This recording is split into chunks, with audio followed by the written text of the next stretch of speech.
Good evening, everybody. I'll call the regular meeting of the Board of Directors Wednesday, April 15th, Joshua Basin Water District. Members of the public, we obviously sent out an email with the way to send in your comments, so we appreciate that. I'll ask right now, are there any comments that I will be referring to? Ms. Beverly? Yes, sir, you have one. Okay. Well, Mark will be reading it at public comment. Thank you. Thank you. Then I'll call the meeting to order, and I'll ask General Manager Ban if he'll lead us in the Pledge of Allegiance. Ready, begin. I pledge allegiance to the flag of the United States of America and to the republic which stands one nation under God, indivisible, with liberty and justice for all.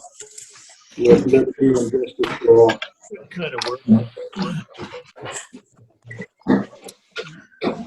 All right, item number 3, determination of a quorum. Perfect. Director Hund? I'm here. Director Flowen?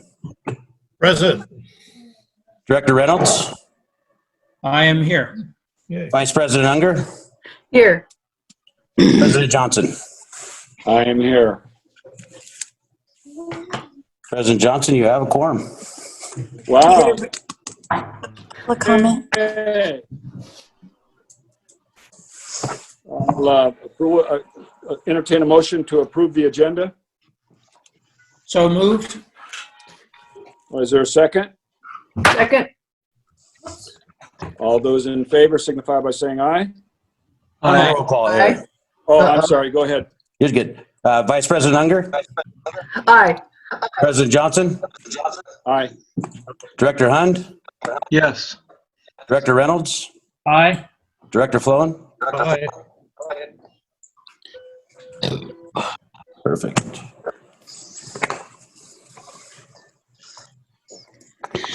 Okay. Item number 5, public comment. At this time, set aside for public comment on any district-related matter not appearing on the agenda. Government code prohibits the board from taking action on these items, but they may be reviewed for future consideration. Please state your name and limit your manager. Are we on? Yes. Yeah, there was a little bit of delay there, Bob, but it sounds like you came back. Oh, okay. Well, blood pressure's still working. You want to go ahead? So, public comment. So we have one emailed in comment, President Johnson. It's from Jane Jarlsberg, resident of Joshua Tree. She's asking, will the future election for board members in November be affected by the current conditions caused by the COVID-19 pandemic? And then one final comment is that she's still not clear on how the election will take place under the new rules for district representation. Okay. Anybody want to? Well, thank you for the comment. I think we'll probably have something coming out from the county. And so with that, I'll just leave that. I'm hoping that by then maybe we've passed the curve. Who knows? Does anybody have any other updates? I think we'll just wait for the county on that. And if I explain it, Okay, we have a lot of mail-in elections, mail-in ballots out here. Maybe we could put this as a future agenda item to discuss. I'm going to put it there till like August. We do have one going to the Citizens Advisory Committee as well. Council. Oh, good. Okay. Okay. Okay. We can't comment too much on this. Jane, we'll get you that. We'll get you that answer. What's going on? If somebody has their phone and their computer audio going, there might be feedback. No, not me. I just wanted to add concerning her second part of her question regarding how the elections would work now that we've gone to districts. I think it's pretty simple. Those of us that would be up for re-election in November would could choose to run, but we'd be running in our district against anybody else that filed paperwork for that position in the district versus, running for in this case, 3 open seats essentially in competition with each other. We would be in competition with whoever ran in our district, not with our fellow incumbents. Yeah, thanks, Gary. All right, with that, I'll move on to item 6, the consent calendar. Matters on the consent calendar are considered routine in nature and will be enacted in a single motion without discussion. The board members, any board member or the public may request an item be removed from the consent calendar and act on separately. So I'll entertain a motion then to accept the consent calendar. It looks like it's the draft meetings of the April 1st meeting. I move we accept the consent calendar, which is the draft minutes of the April 1st meeting. I'll second that motion. All right, and I'll entertain the general manager for a roll call. President Johnson, Aye. Vice President Unger, Aye. Director Hund, Aye. Director Reynolds, Aye. Director Flowen. Aye. Very good. Item number 7 is the pandemic policy, and the Director of Administration recommend that the Board of Directors consider approving the pandemic policy for inclusion within the district's employee handbook. And I think, Sarah, you're going to lead us through this. Yes, thank you. Good evening, everybody. This is Sarah. the policy that we brought to the board last board meeting. It has been revised to be a little bit clearer and to include the coronavirus information section that is going to sunset either by law or by the end of the year. So the beginning of the policy begins with the general manager's duties, definitions under the CDC, so that's clear instead of being in separate spaces, recommendations and precautions to take if you are ill, and then it goes into the work-related and personal travel, how we will handle employees with signs of illness, employees that maybe are diagnosed with COVID-19, and it goes into leaves and pay, and then remote work and standby procedures of anybody who is working away from the office. And then the second section has the red font at the top, and that one talks about the current definitions for the CDC that are COVID-19 related information specific. And then goes into leaves and pay required by law. Some of you may know that there are some new laws that have come out just for the coronavirus situation. Families First Corona Response Act entitles folks to additional sick pay if they're affected by coronavirus, and then also expanded family medical leave. And then the very last section of the policy talks about the face covering policy so that folks know what to do and how to wear them, and that they're required to wear them while at work. And then again, we'll sunset when the county public health officer says that we no longer have to wear them. In its essence, it's very similar to what we had last time. It's just cleaned up and put into better order. So if anybody has any questions, I'll be happy to take them. Thank you. I'll entertain questions, and I'll start with Director Flowen. Am I picking up? I think, are you hearing me? Yes, sir. Sure. I think the thing is, as it stands, it's just fine. Both components, the part that's going to be permanent and the part that's going to be sunsetted, that's relative to specifically to this COVID-19 thing.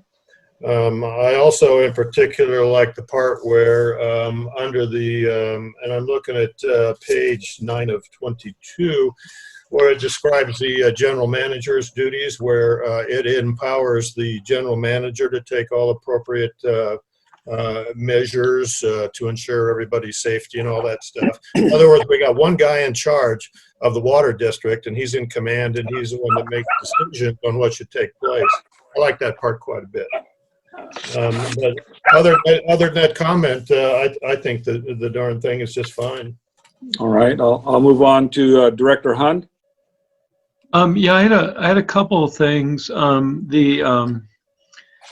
Beginning with the, sorry, I'm trying to scroll down on my computer here.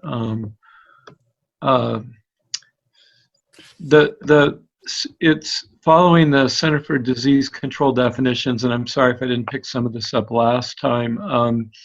You know, it has CDC recommendations to prevent the spread of respiratory diseases, and these are general recommendations. And however, you know, for example, the coronavirus, you know, one of the symptoms is fever, and they're saying, you know, stay at home until 72 hours after you've had a fever, and then, you know, other symptoms as well. So, you know, depending on what the disease is, this, you know, time after symptoms before you can return to work can vary. So I was just a little bit concerned, even though I know those are general recommendations, it might be worthwhile to, you know, to call it that, general recommendations to, you know, prevent the spread of respiratory diseases. I know later on it talks about employees who have, you know, have been diagnosed that, you know, that they may be required to a release. Hey, Not folks, my you know, dog. you can mute your microphone when you're not talking for stuff like that. I know there's stuff about, you know, employees may be required to have a note, and unfortunately I couldn't figure out a way to highlight this particular document, but that was a concern, a little bit of a concern to me about that. And Gary, what page are you on? this was the up toward the top on page. Sorry, my computer's being very slow here. This is the header for the CDC recommends several precautions to prevent the spread of respiratory Page 9. diseases. Page 9. Thank you. 9. Okay. Yeah, I can't see the page number right now for some reason. Oh, there it is, 9 of 22. So it's just, I could see it, you know, I realize that this is listing their sort of general recommendations for respiratory diseases, but when there's a pandemic, that's going to be unique to the particular disease. So the other thing is, you know, like, for example, for the coronavirus, they're saying hand sanitizer with at least 70% alcohol. So it's just food for thought as to whether or not, you know, we would want to, you know, make a note that there may be, you know, more specific recommendations depending on the nature of the illness causing the pandemic. So I thought that might be worth footnoting somewhere. It's just food for thought. I could live with it, and then on page 10 of 22, it does talk about employees will be required to provide a release from a healthcare provider before returning to work. So, you know, that would maybe meet my concern about, you know, different illnesses having different return times after symptoms. And then the other thing I was surprised about was that it says something about if an employee, and I'm wondering if this was the collective bargaining unit, if an employee is able to telework but, you know, chooses not to, that they have to use leave. And I would think that, you know, that the district would be empowered to, you know, to require telework. So I just wanted to check with Mark and Sarah why that would be, because that seems to me like, you know, you could have half your people that could telework say, you know, I don't want to, and I'm going to take leave, and you would be in a pickle. Yeah, correct. And that was kind of the intent of some of the language further on in there too, is that, you know, if the employee ends up getting sick or has a vacation day or something mixed into that remote work, And there was an understanding that they'd use those benefits, to make themselves whole throughout that period of time. So the initial requirement would be for them to maintain remote work, if they can, obviously, with district technology. But, if they did get sick during that period of time or had a vacation day, then they would utilize those benefits. The other But thing, I'm sorry, Sarah. I was not, for some reason, I was not able to highlight these places, and I should have written down the page number, and I apologize for that. But there is some explicit language about if they're able to work but choose not to, something to that effect. Sarah, you could probably find it pretty quickly. It's on page 11. Thank Yes. you. I'm having tech problems tonight here. Let me go to page 11.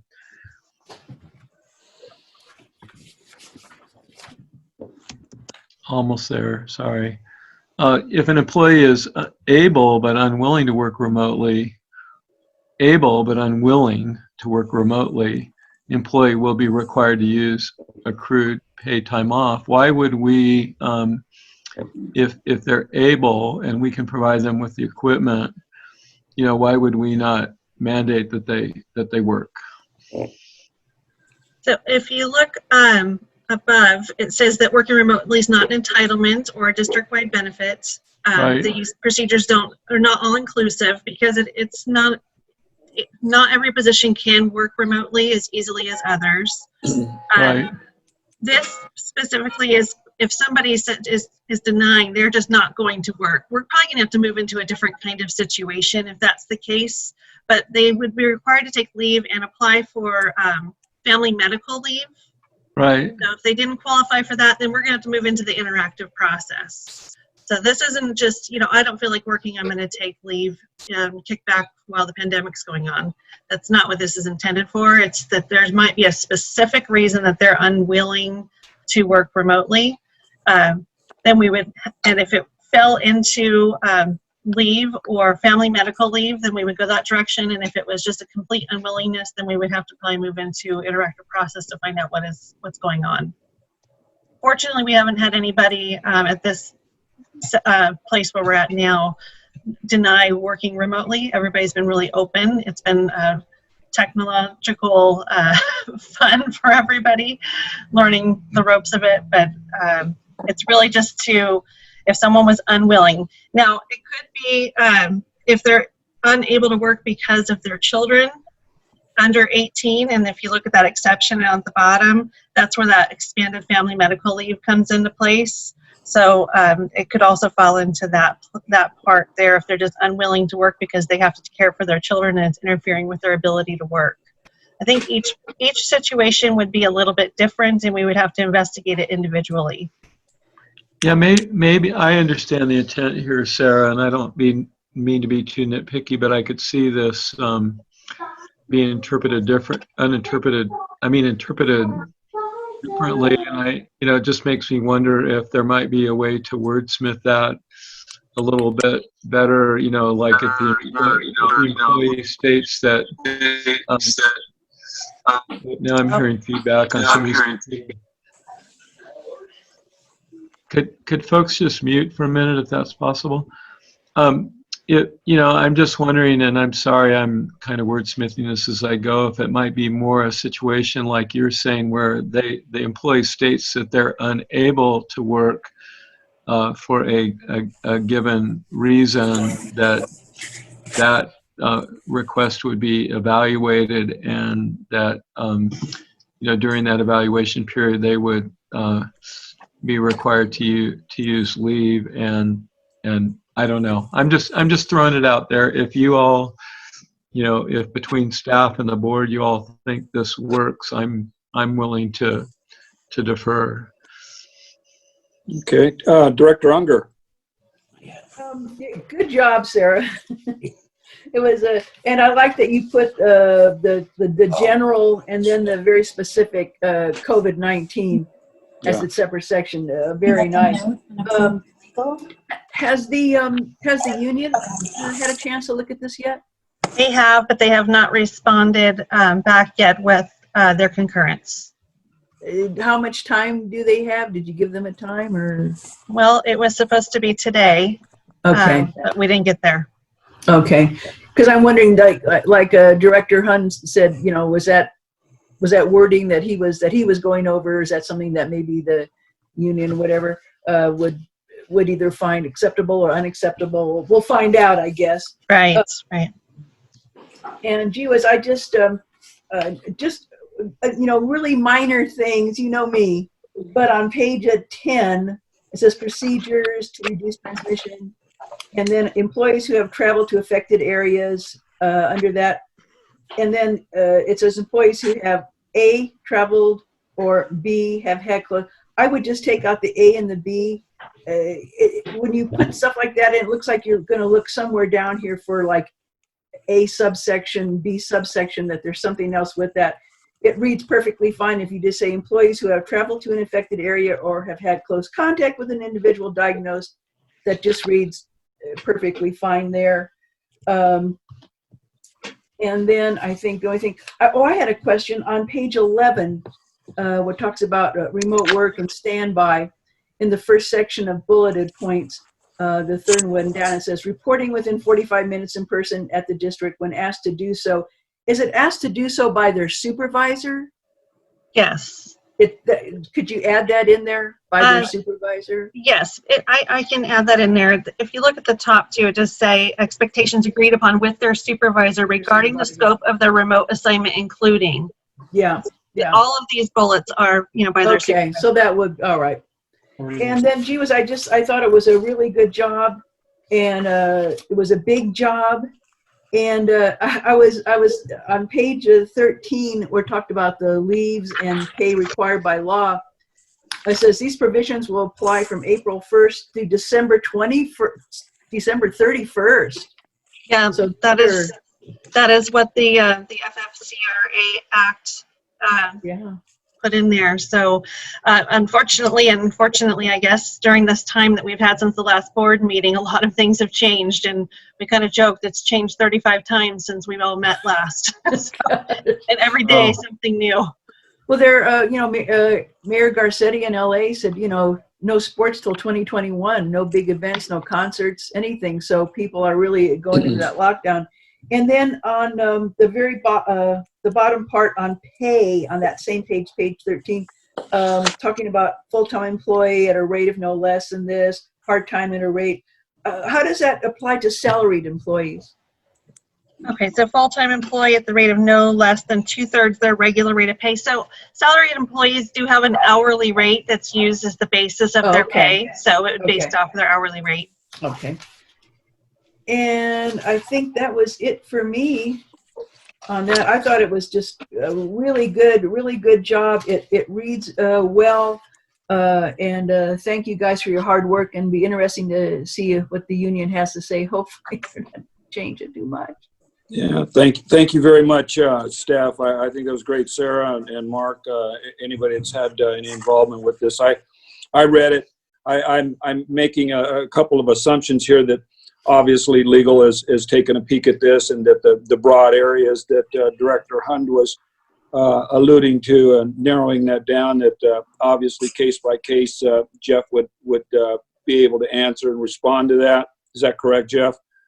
I may be not mistaken. I believe Sarah's been working with Nate, if I'm not mistaken. Oh, okay. But I mean, council's been involved. Yeah, I believe so. Yes, sir. Okay. And we certainly are able to look at any specific questions that might come up. Yeah, that was my assumption, and I'll just try to be humorous here, but I thought for the purpose of a pandemic declared by the World Health Organization, I'm wondering if we will still be involved with the World Health Organization. I thought the same thing today. But anyway, I digress, and I will entertain a motion to accept this, and a second. I move that we accept we're still calling it a draft. Is it a draft, Sarah? Well, this is a final draft, but still subject to concurrence with the union. Okay. So unfortunately, it could come back again if there's substantial changes. If they're minor, then if you would give us the authority to approve anything that's minor that wouldn't affect anybody monetarily or anybody that has to do with illness that can be brought into the workplace. So Jeff, just, how should we read that? yeah, Jeff? In terms of, let me make sure I'm not muted. A motion. To make a motion, to approve it on a motion, because there are those possibilities for, it has to go to the union first, and they can make changes, and Sarah's hoping. I would think there's two ways to handle it, and I don't have in front of me what the recommendation was. I know you gave the union a time to respond, and they did not.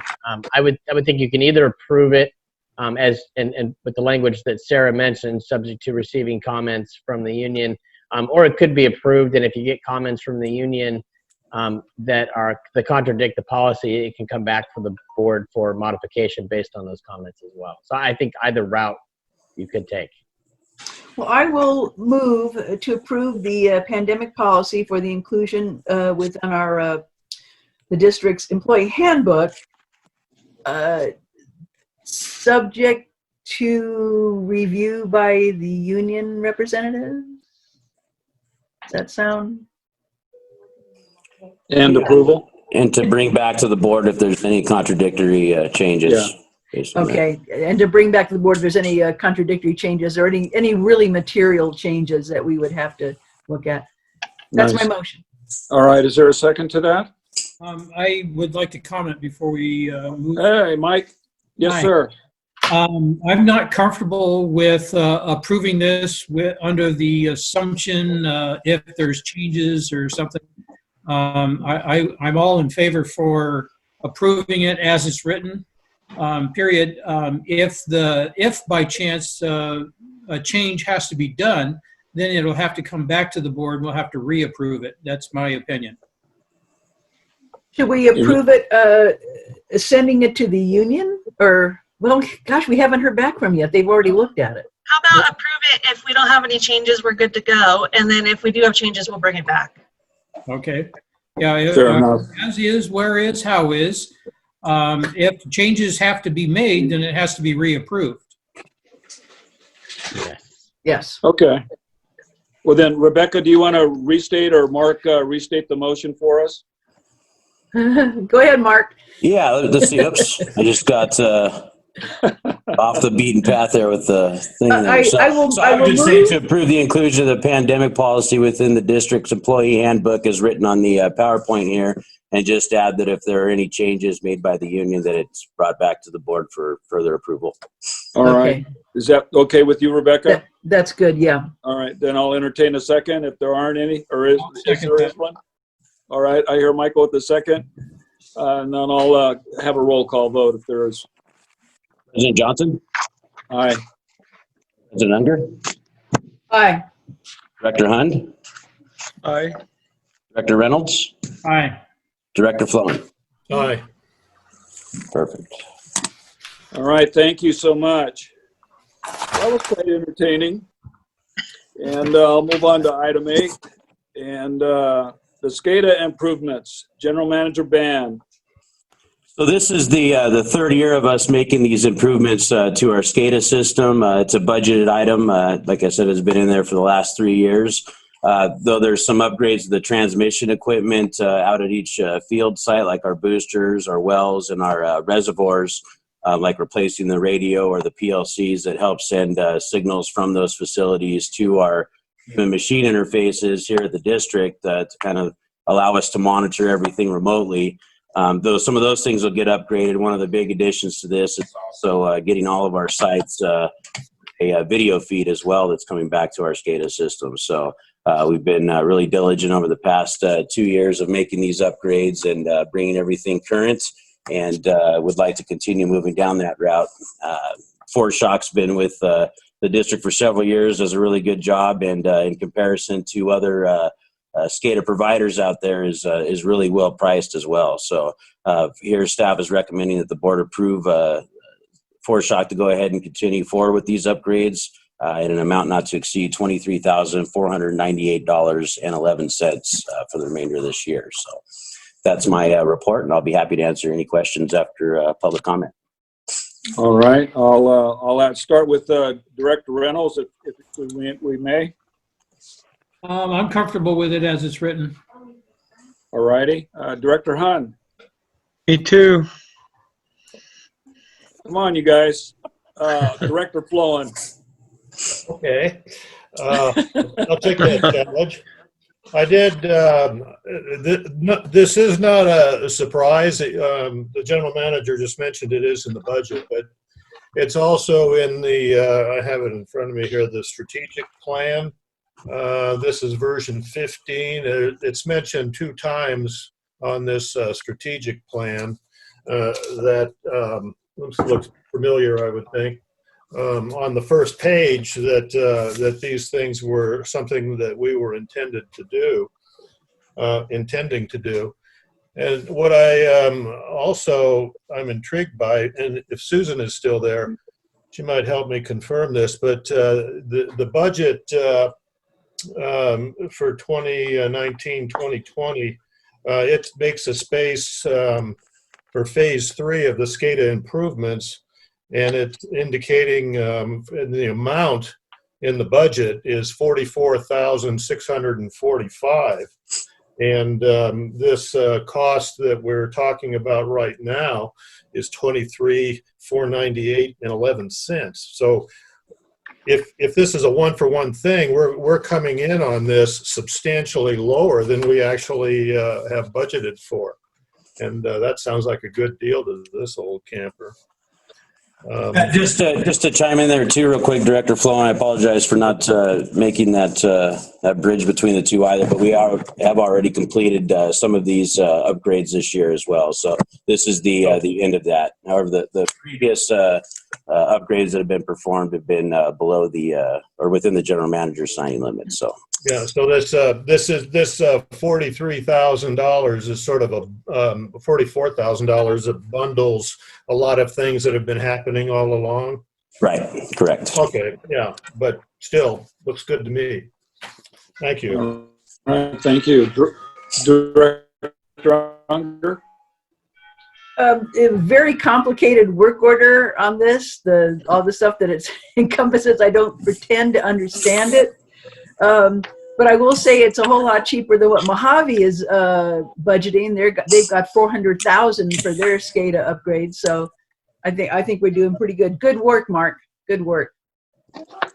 Yeah, I too am very appreciative of the work, and I'm glad we're finally getting moving on this, especially with the security upgrades and the monitoring.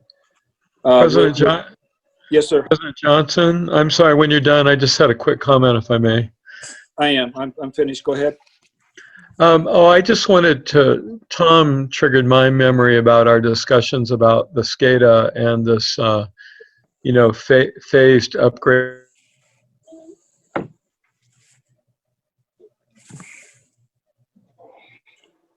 Gary, if you can hear me, you blanked out there a little bit, bud. I think now you're back. Okay.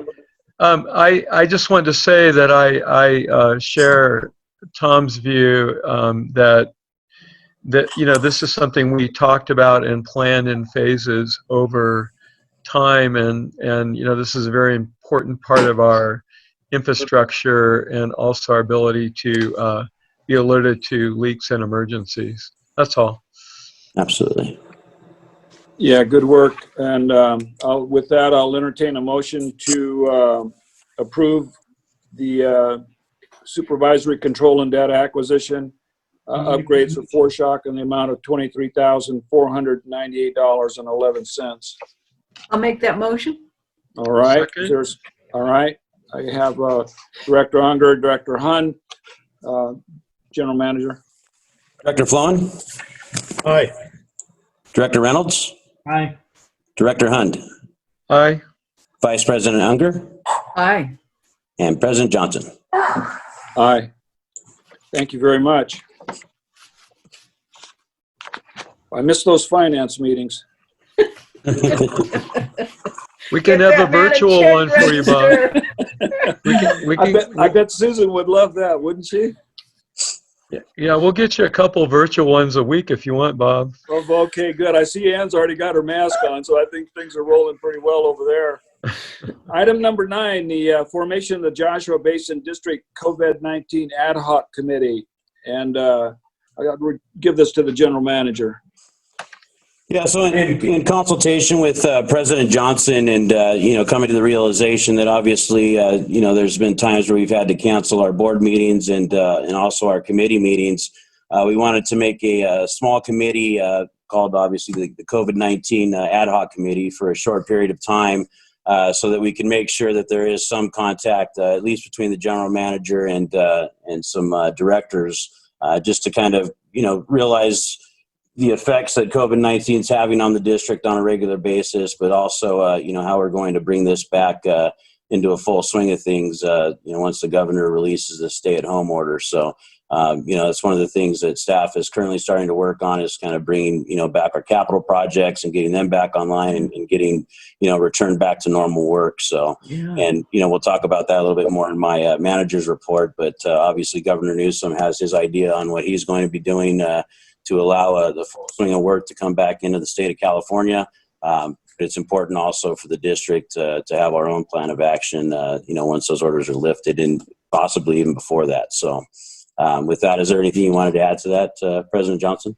No, I'll just say I thank you for the forward thinking on this, and I think we're in lockstep with a lot of the other public utilities and agencies and folks that are moving toward a little reentry here of the workforce, and certainly trying to take care of our ratepayers and making sure everybody has up-to-date information. And this is just sort of part and parcel of what the Vice President and I do on a regular basis with you anyway. But under these circumstances, it seems we're obliged to maybe formalize it a little more and see what sort of input we can get and help assist you and the staff in any way we can, and just trying to get the district back to, some semblance of full force.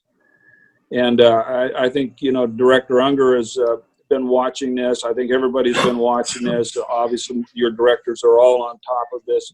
So, especially with the governor's directive, I just felt, maybe this is a good time for us to communicate with you with us. And, that way we can expedite anything. We're obviously missing the meetings in public, and we want to make sure people are informed as to what we're doing. And I think the emails are good, and that's been helpful. So anything we can add to this, we hopefully, I think we'll have a step-by-step procedural process here of how this is all going to unfold as the days approach. So that's really all I have to say. Yeah, and I'd really like to thank, all the members of the board too, when it comes to that. I mean, everybody's done a really good job of, stating their concerns and, especially when it comes to how our customers are being handled during this time period too. So thank you for your constant comments and help. Yeah, and we'll report out as any of the ad hocs do, and, we'll reach out to the other board members if need be and staff for information. So with that, I would like to add comments, Director Reynolds. I'm fine with that. Okay, Director Hund. Fine, Okay. sorry. Was on mute, sorry. Okay. Any comments, Gary? No, I'm fine with forming an ad hoc Okay. committee. Director Flowen. Well, I'm one of my interests in this is that there's going to be a flow of information from the general manager concerning a matter of great import worldwide. Only 2 of the directors, a minority of the board, with and the concern would be that the majority of the that are not included in this ad hoc are not privy to early information. Early information would be information that would, for me, the way my head works, gives me time to think about stuff, and it's not sprung on me at the last minute,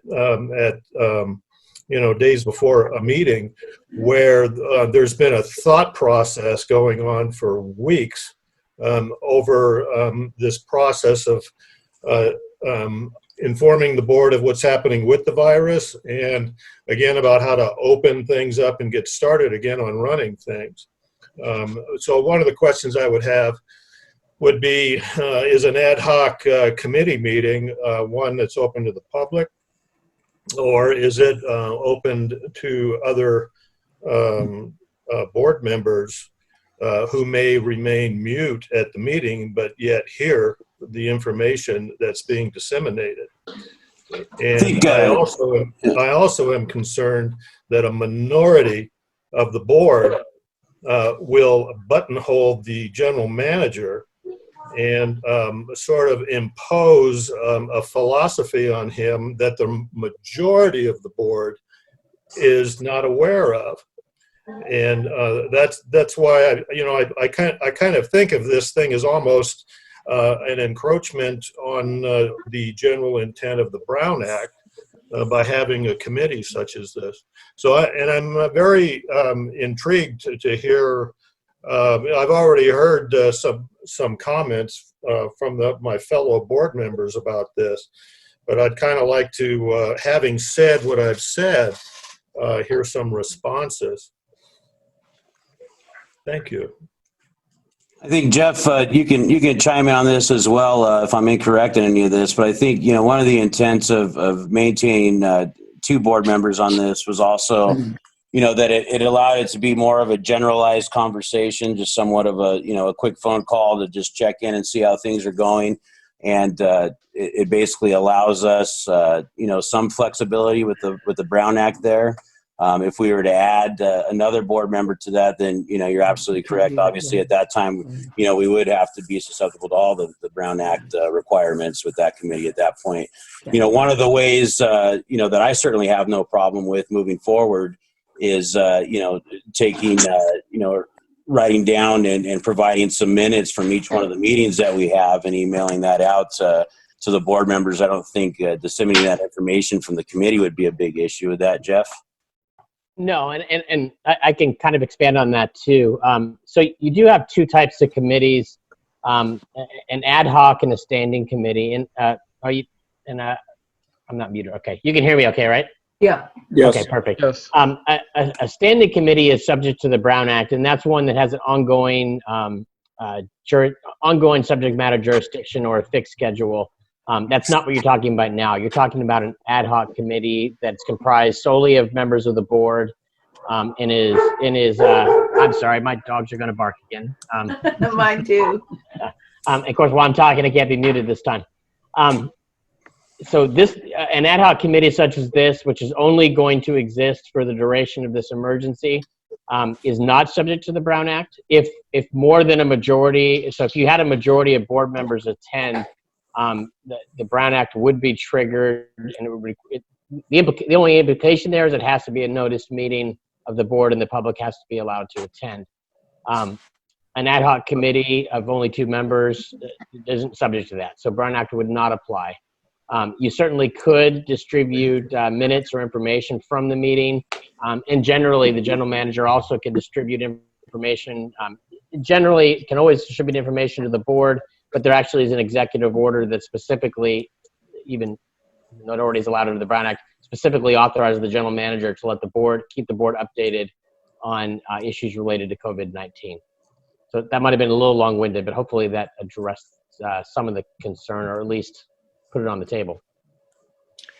Well, after hearing Tom's comments, I really appreciated them, and it made me become more thoughtful about it. And I think that as long as the purpose is to, be the ongoing navigation of this crisis, so that the general manager can be in consultation with his executive officers, and then I was going to suggest that very thing, that minutes be taken and distributed to the board so that the board members can see what were the subjects that were discussed in the conversation, a summary of the conversations that were had. And then if it's something that involves starting to develop a plan for restarting operations, and that does seem like it starts to get into the realm of needing to be agendized and discussed, maybe even in a workshop form before developing any resolutions, because that's a pretty weighty item. Is as we come out of this pandemic and are trying to fully restart our operation, but make sure that we remain in compliance with the law. I think it's important that the entire board be involved in that discussion. But as an ad hoc committee navigating this crisis, I think it's a really good idea. And if Mark were to prepare a summary of the meetings and distribute that to us, I would be completely comfortable with that. And I think that was kind of my assumption, but then I realized what Tom was saying, that that we do need to be thoughtful about what the content of these meetings are, and that information is disseminated across the board. Absolutely. Yeah. Director Unger, thank you. Yeah, we're certainly not making policy in something like this No. at all. And an ad hoc committee, people can come, and sit in. I don't think they can, Rebecca, because then it'd be subject to the Brown Act. But not even like a standing committee where they can't chime in, but they can No. watch? I can clarify a little bit on that. Okay.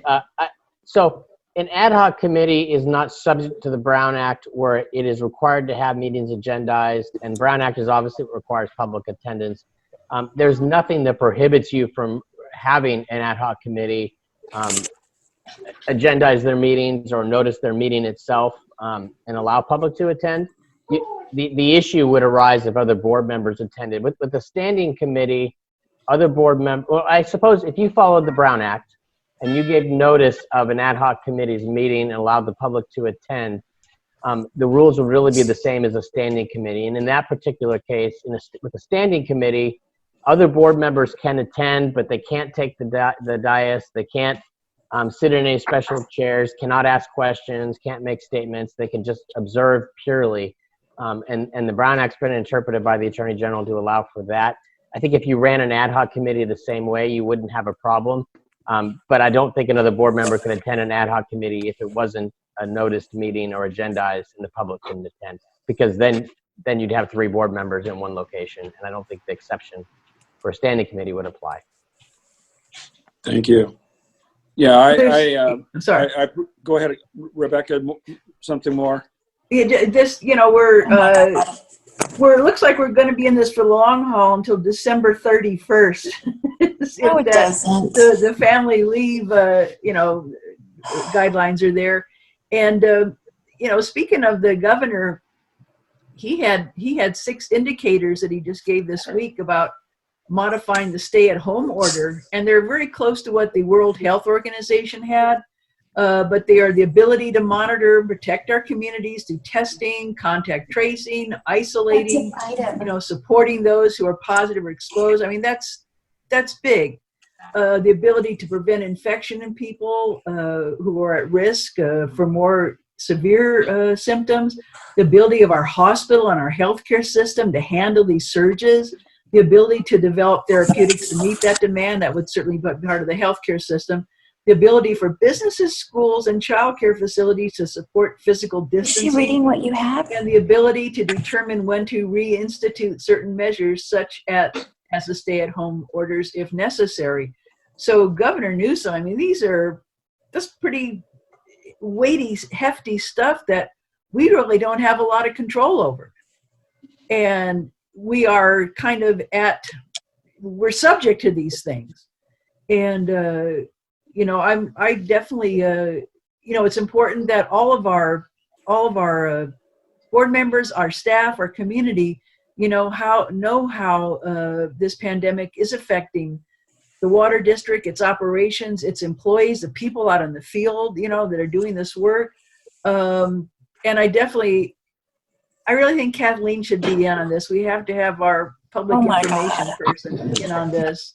Absolutely, Kathleen. And because it comes down also to how do we get the information out there so it's accurate, people feel assured, or they, you know, feel that they need to take something more seriously. And so and it's real important. And if Director Flowen would rather have my seat, if he's, unless he's just looking for a good conspiracy because he's bored, I don't know, Tom. But if he really feels that he would rather be in on the loop, I would be happy to, you know, let him have my seat. So can I ask a couple of questions? One of them would be, say Rebecca is on this committee and something was talked about at the committee. Could she pick up the phone and call me and say, Tom, by the way, we just talked about this thing at this ad hoc committee. What do you, I just wanted to give you an early warning, say, is that a violation of the Brown Act? That would be going Because into it's a not serial actual- meeting. Of course it was. Jeff, what do you think? That's a serial meeting, right? I'm sorry, it cut out briefly right there for me. But Tom wanted to know if I had some really juicy information out of this ad hoc committee, and I called him and said, hey, Tom, wait do you hear this? You know, would that be a violation? Then it would. It'd be a serial meeting. If there was something that had to be conveyed from this ad hoc committee, we would have to convey it to everybody If it was something, because the ad hoc committee would involve 2 board members, so absolutely. Yeah. If that was then convey, I mean, it depends on the nature of the information, but it certainly is at least a risk of creating a serial meeting. Oh God, yeah, yeah. Well, the question comes up because if we're talking about having minutes, which would disseminate certain amounts of information, but it's probably a slower process. So on the staff side of this, there's been no limitation mentioned that I've heard about the number of people that might participate on the staff side. So does that mean then that it would be okay for Kathleen Radnich to attend these ad hoc meetings? I think the intent here with this, we have really kind of gone down a road I didn't anticipate. I think the intent of this was basically maintaining the directive that comes with the president and vice president meeting with the general manager, and formally just calling this ad hoc committee. Nothing in my tenure here will go into practice, policy, or anything else without full support of the board and the public. Yeah. And I want to dispel any kind of whatever that the implication is that somehow we're trying to put something together. This ad hoc committee and its intent was merely to support the staff with the transitional period here, making sure that there were board members represented that would convey that information, and any decisions that are made before they are published, policy or anything else, would certainly have the blessing of the board. So that is where I saw this. I thought this would be or I interpreted it as sort of an opportunity for Director Unger, myself, and the general manager to discuss how the way forward is, seeing if there's going to be obstacles. Obviously, you know, I would bring any of those issues prior to anything. If we needed special meetings, we would call council. I, like Rebecca, don't know, and I think December is a long time away. But we gradually want to just sort of be on the tip of the spear here. So there was nothing without withholding anything, you know, from the rest of the board. I would certainly seek everybody's guidance as we move forward. We are a collective moving forward as a board, and will always be. And I don't think general manager wants to sit out there by himself saying, I've made this, you know, decision to do this without consultation. So therefore we can come back and say, well, we came and we supported the general manager and the staff. What do you guys think? If it has to be a formalized board, you know, agendized item, we will do that. But that's a way down the road there. I hadn't thought it. Yeah, way too deep. So I'm curious if Director Reynolds has any comment about what I was saying. Does he have a contribution? Yes, I do. Please. Thank you.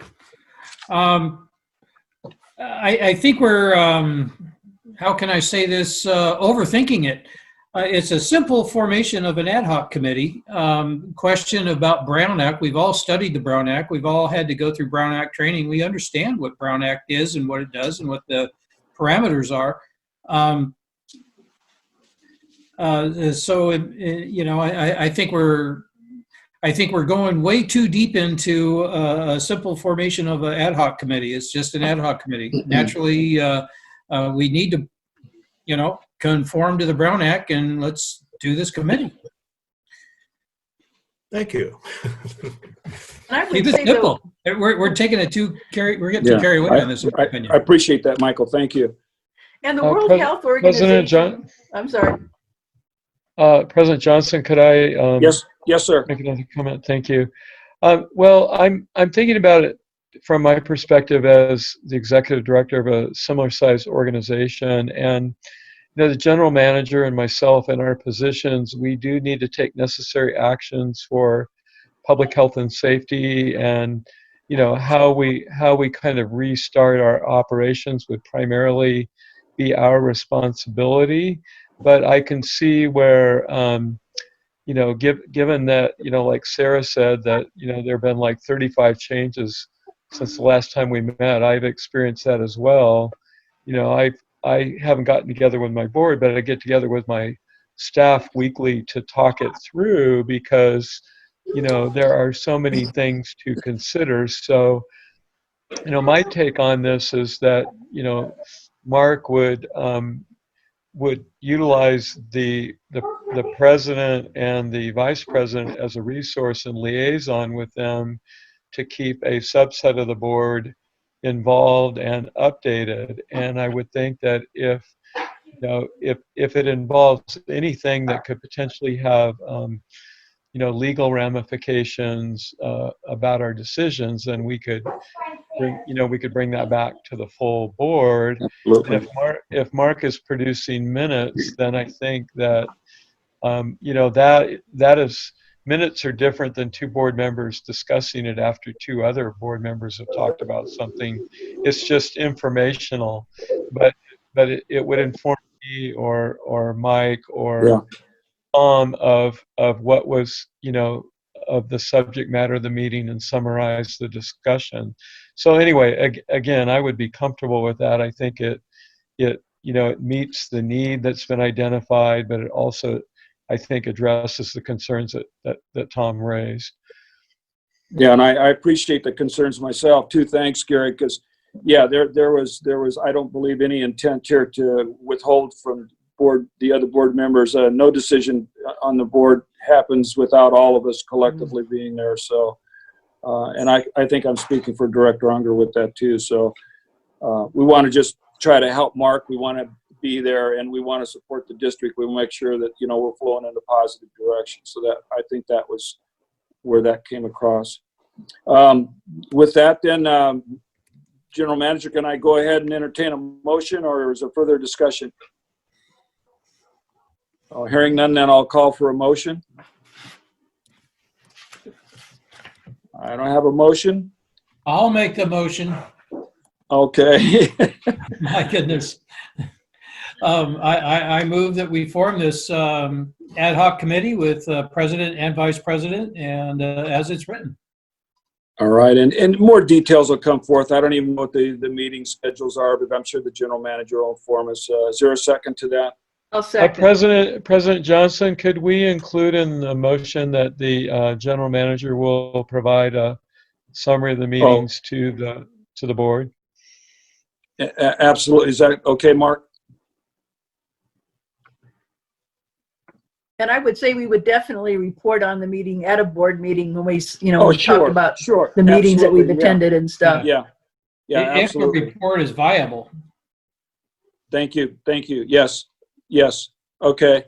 I think you're on mute, Mark. I don't see him. He ran away. We may have lost him. I see Mike Lipsitz. Hi, Mike. There you go. Can you hear me now? Yes. Yeah, I can hear you now. All right. Okay. Well, anyway, with that, thanks for all the response too. I wondered why you were so quiet. All right. With that, I'll entertain the motion and the second, and call for a roll call vote. President Johnson? Aye. Vice President Unger? What's going on? Aye. Director Hund? Aye. Director Reynolds? Aye. And Director Fowen?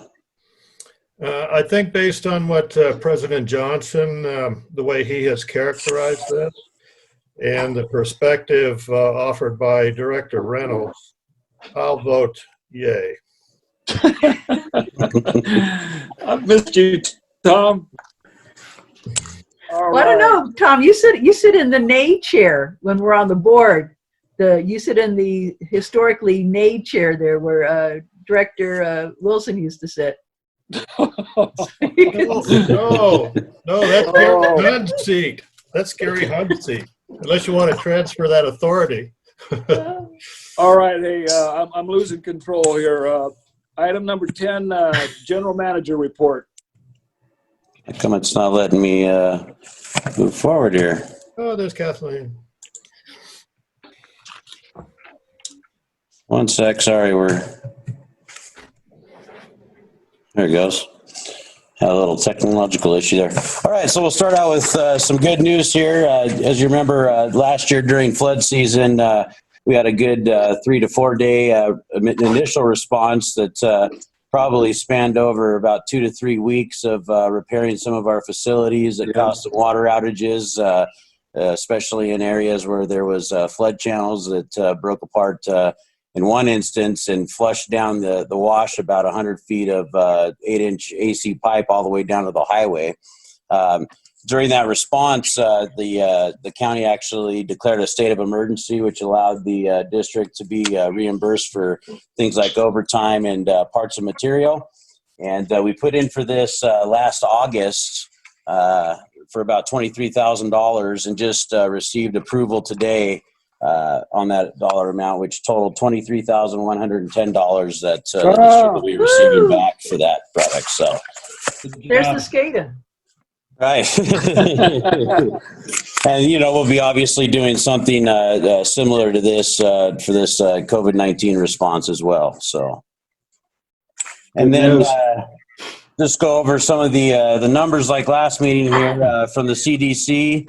U.S. wide, we've got 605,390 total cases, with unfortunately 24,582 deaths associated with that. Rebecca had already touched on the 6 indicators that Governor Newsom was looking at in order to get everything kind of rolling back along. But I can't say in the state of California, we've got 24,424 total cases with 821 fatalities. And more local here within our county, which I think is, when you look at the numbers, statewide by county and the number of testing that folks have performed, I think our county has really done an exceptional job of administering some of these tests, especially with the shortages and being able to get on top of this as quickly as possible. So we've got 10,632 folks that have been tested for the virus, 996 cases countywide, and again, unfortunately, 39 deaths associated with that. Out of that 996 cases within the county, there are 19 cases within the Morongo Basin now. We've got 2 here locally in Joshua Tree, 2 in Landers, 4 in Morongo Valley, 4 in 29 Palms, and 7 in Yucca Valley now. And going through this, the hardest 2 hits, which are really close to each other, Fontana being the number 1 with 120 confirmed cases, and right behind that would be Yucaipa at 113 cases. So definitely some areas that are getting hit pretty hard. And our numbers here, locally, obviously, we're sitting around 2 to 4 for quite some time, and now have popped up to 19 over the past week here. Wow. Locally.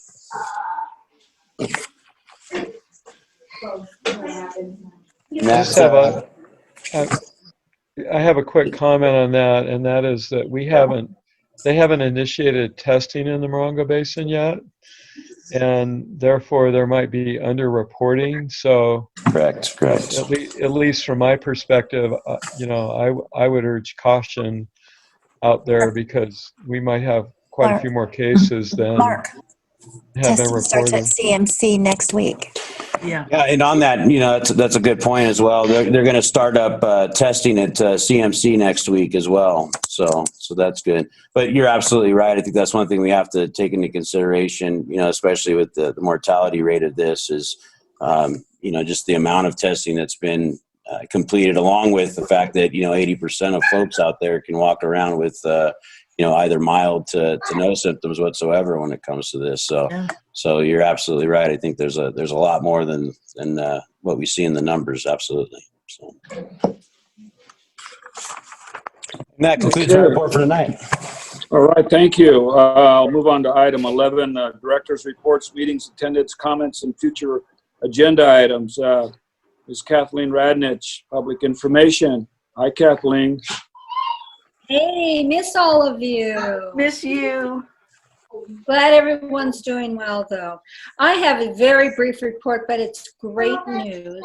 Remember we discussed the AB 2093, Todd Gloria's 2 years, all emails sent and received for all public agencies bill that was going to be very costly. Well, he just aborted on it. He dropped the bill. It was being contested by so many agencies, and I don't know why. I don't have all the story, but as of today, I got word that he dropped the bill. Nice. At least for 2020. So we don't have to worry about this one right now. And aside from that, I am taking a respite from the market, and I don't have much more to report right now. Okay, thank you. Oh, wait, let me add one thing since Mark didn't. In fact, Mark, you might wish to chime in on this one about the constant contact and Twitter and everything that is starting to ramp up. Yeah, sure. I mean, the last time I checked it, we had pushed out a notification on Constant Contact, basically outlining the board's decision to waive any late fees associated. It was actually right before the governor came out the next day and said that there'd be no water service terminations throughout the month of April and May. But we wanted to get it out there that the board of directors had made that decision prior to that. And then also, provide an update. We've been posting several updates on Facebook as of late, sometimes on a daily basis, of just the numbers and figures that we're receiving from, the county and the state. So trying to keep the public with some, good and true information out there, along with the rest of the folks that are reporting. So, and we've also started a Twitter feed as well. Unfortunately, don't have any followers as of yet on there, but I have high hopes. To see Facebook, to watch Facebook actually over the last few weeks here. We've been seeing those numbers raise up with the number of likes and followers that we're getting on that. So it's definitely doing its job out there, and we intend to release some more content on that in the future. So. Not much more to do these days. But, exercise your fingers and post away on social media. So, All right, thank you. I'll move on to Mojave Water Board Directors Meeting on April 9th, and that was Vice President Unger. Yeah, I attended it via teleconference, and Yvonne Hester, she's the agency's Director of Community Outreach and Cultural Relations. She always gives an invocation before the meeting starts. And she noted how, being separated shows how much we need each other. And I was reminded of something that she told me some time ago, and that was necessity is the mother of relationships. And that's kind of always stuck with me. Well, they went over lightly kind of their draft budget. It was a workshop. But the budget workshop was entitled Preparing for Our Future, Managing Risk in a Volatile World. Oh my God.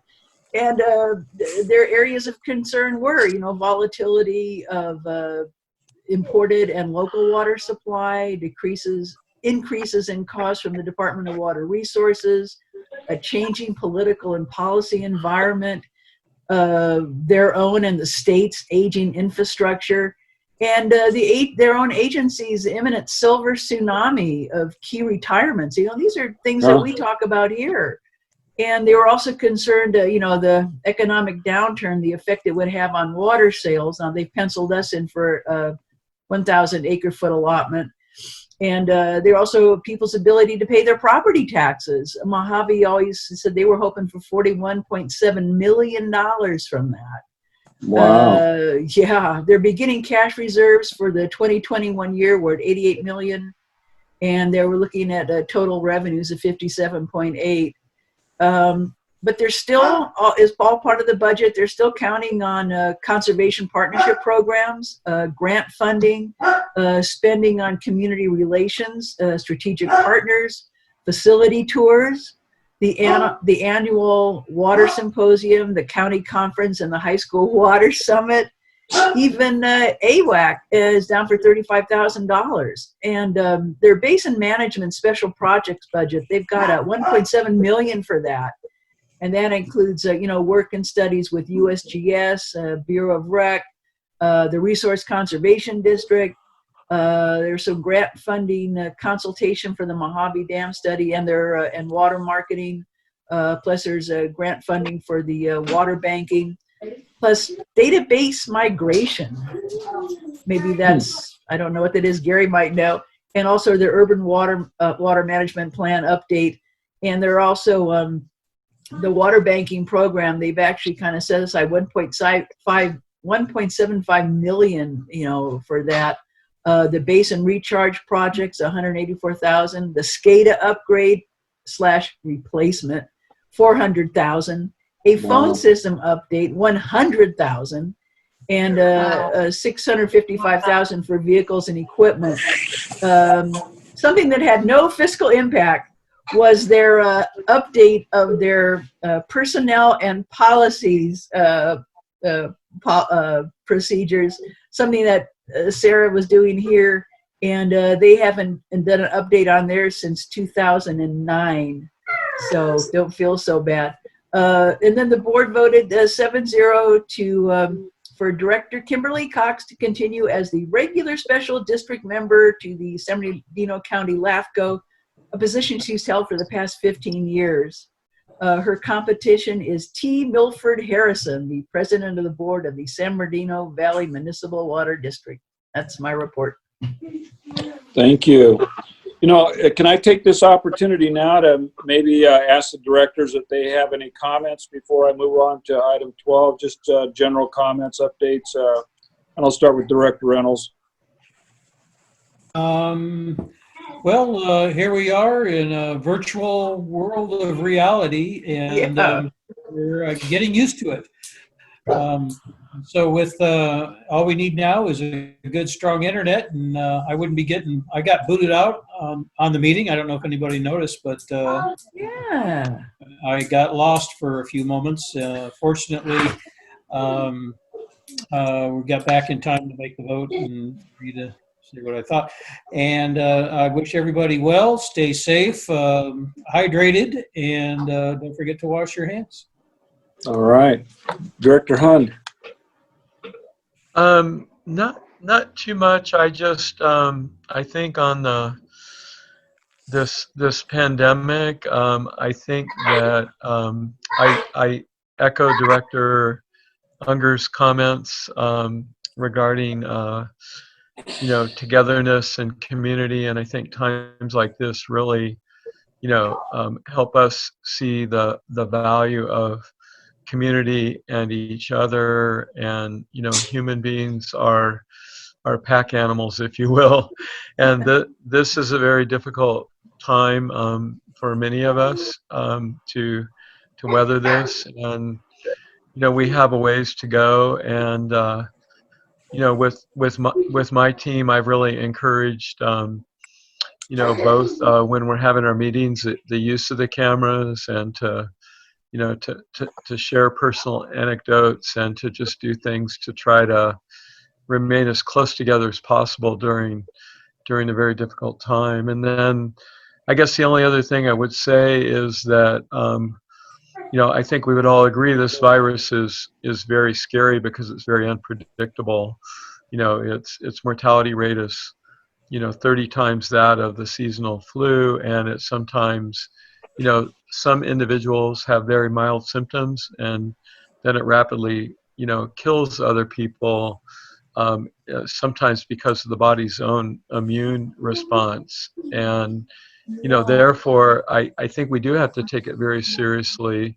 And yet at the same time, it's a conundrum because it's having such an impact on our economy. But I would hate to see, any one of us or anyone we know, die because we did not, have the strength of commitment to, see some of these things through that are, causing this pandemic to not be as bad. You look at California where the stay-at-home order was put into effect very early on, and the number of cases we have per 100,000 people is amongst the lowest in the nation, even though we have the highest population. So, the proof is in the pudding. You look at places where they did not do this, or they were late to do it, and a lot more people become ill and have died, and that has long-term effects on the economy. So even though the stay-at-home order has short-term effects, the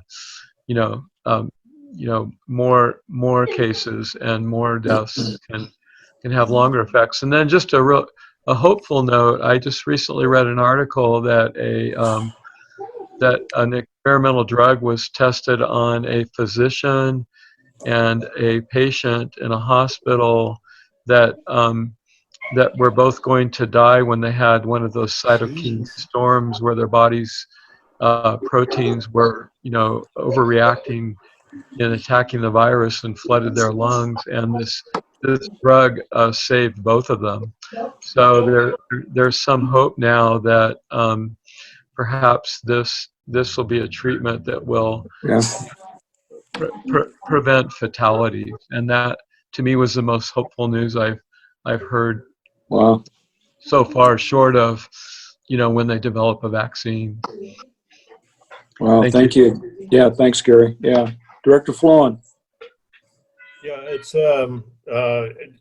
one of the places where I found some perspective on this was YouTube and the videos about the Spanish flu of 1918 and how it was pretty much they didn't even know what a virus was then. By what I could see, they were into the bacteria thing and all that, and they were making up all sorts of medicines and such with kerosene and rubbing alcohol and all sorts of weird things.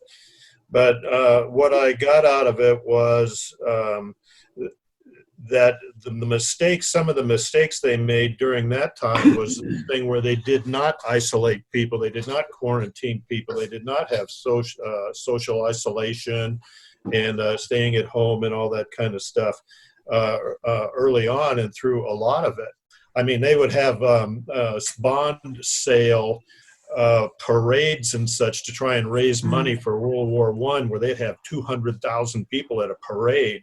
And then they would all go home, and some of them within a day or two died because they caught something at these gatherings. Just the very poor way all of that was handled. And there is a lot of contrast between what happened in 1918, which killed 675,000 Americans. There's a lot of contrast between that and what we see now. And even back then in 1918, San Francisco saw it happening, saw it coming, and they did a lot of preparation stuff about isolation and all that. And the effect of the 1918 thing, the Spanish flu, which originated in Kansas apparently. Yeah, we took it over to Europe with our troops in World War I. This is all very interesting in these videos. They really are worth watching. Anyway, that's I was a skeptic about some of this isolation stuff and all that initially, thinking this was just another flu year. But I have big time changed my attitude about this stuff. Another thing I noticed was with this, I thought I heard, I looked for my notes and I couldn't find it, but I thought I heard Senate Bill 2093, the one about record keeping and all that kind of stuff, and how that bill was pulled. What that kind of indicates to me in the comment that was made was that it was a heavy criticism and the weight of volume of the resistance out in the community is what resulted in that being pulled. So there's a lesson learned there about participating in some of these Sacramento type bills and offering opinions and stuff, because we see an obvious positive effect by everybody getting involved in this one statewide and getting this thing put away for a while. Thank you, Mr. President. All right. Director Unger. Yeah, I was that bill that got pulled, the 2093. It seems like that was kind of a retread of one that came out a couple of years ago, and it was about everyone having all their phone records would be subject, and everyone had to buy special phones and computers just for their job or whatever. It seems like this was kind of this felt like it was, as I thought about it more, it's kind of like a retread of that. But yeah, I appreciate the ability to form this ad hoc committee. And one of the things that the World Health Organization recommends in their criteria to consider lifting restrictions is that communities are fully educated, engaged, and empowered to adjust. And that's information that we can promulgate is very important. We are the government for Joshua Tree, and it's just really important that too, if we're able to support anyone's efforts, like the testing at CMC. They're one of our customers, and so it's how we can minimize risks in special settings, and that preventive measures are in place in workplaces, schools, and other places where it's essential for people to go. So we are all part of that, seeing that any kind of importation risks can be managed. And yeah, everyone just stay safe out there. Yeah, absolutely. Yeah, and I'd like to piggyback on that, and I'd just like to say thanks to our first responders and all those that are out there on the front lines. Please stay safe. Thanks to the staff for your diligence and your perseverance, especially during these uncertain and trying times. So I understand, if there's any way that the board can support, I fully want to offer that to the staff and just say thank you. We appreciate everything you're doing. And I was sort of thinking here the other day that, New York City, and thoughts and prayers to all those that are afflicted and that are ill. But, Section 33 is a little section that's across the road over there from the Mojave Desert Land Trust, 1 square mile, if I'm not mistaken. But in New York, that 1 square mile takes about 23,000 people that reside there, the density that just they have. And, sort of the contrast that what we have out here with that pristine piece of property, Gary. And they tried it, Bob. They tried to. Don't go down that road. I'm trying to be, sentimental here. So what I'm saying is that we've got a lot to be appreciative of. And I when those numbers came out, for some reason I thought about Section 33 and 23,000 people that would reside in that in New York. I mean, my heart goes out. So I'm blessed to be where I'm at, and really appreciative that we have a little bit of space out here. And with that, I'll move on to item number 12, future director meetings. Mojave Water Board of Directors is April 23rd, and that's Director Hund. And the Citizens Advisory Committee will be May 12th. And with that, I'll entertain a motion to adjourn. President Johnson, should we schedule one of those ad hoc meetings at this point? Is this a good time to do it, Mark? You think it's... I think we could get together after this and schedule one. Unless, I'm indifferent either way. If you guys want to put one on the calendar right now, that's fine with me as well. Yeah, I don't know how we're going to do it. So the logistics of it, we're going to have to work out the logistics and the date and everything. So that's kind of it. We don't Mark, need to take this. Go ahead, Beverly. Just let me send out emails and get dates from everybody, and then we can figure it out from there. Okie doke. Yeah, that's good with me, Rebecca. That sounds good. Okay. Well, then I'll back up again. I'll entertain thanks everybody. A motion to adjourn. I move we adjourn. Second. Second. All right, excuse me, General Manager. Sorry. Director Phone? What? Should we take a roll to adjourn too, Jeff, or no? Say again, I talked over you. You certainly can for adjournment, but I don't think it's necessary. We'll skip on this one. All right. We'll call it, all those in favor say aye. Aye. Clap your hands. Yeah. So done. Thanks, Well done, everybody. everyone. Thank you. Good night and stay See healthy. everybody. Bye. Have a good one. Bye.